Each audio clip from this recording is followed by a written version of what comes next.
ఆజ్ఞను దాటిపోతున్నారు. ఆజ్ఞను దాటిపోతున్నారు. నేను పరిశుద్ధుడును కాబట్టి మీరు కూడా పరిశుద్ధులుగా బ్రతకండి. నేను పరిశుద్ధుడును. ఇప్పుడు మానవులు ఏం చేస్తారంట, వారికి ఇచ్చినటువంటి ఆ పరిశుద్ధతను కోల్పోతున్నారు. దేవుడు మానవుని పరిశుద్ధునిగా జన్మించాడు. మానవుని దేవుడు పరిశుద్ధునిగా పుట్టించాడు.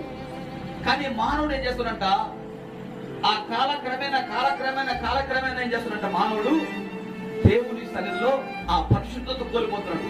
ఉదాహరణకి ఒక చిన్న బిడ్డని దేవుడు పరిశుద్ధంగా పుట్టించాడు. ఈ బిడ్డ ఎదిగే కొద్దీ ఏమవుతుందంట, ఎదిగే కొద్దీ లోకంలో వాటిని చూసి ఒక్కొక్కటిని శరీరంలోకి ఆస్వాదించుకుంటున్నాడు. ఇప్పుడు దేవుడిచ్చిన పరిశుద్ధ దేహాన్ని ఏం చేస్తున్నాడ, అపవిత్రపరుచుకుంటున్నాడు. పరిశుద్ధతను లేకుండా చేసుకుంటున్నాడు. మానవుడు తనకు తానే చేసుకుంటున్నాడు. ఇది ఆజ్ఞను మీరినట్టు కదా, ఇది సరిహద్దును దాటినట్టు కదా.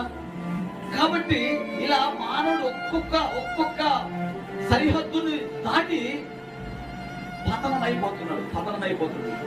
తమకు తామే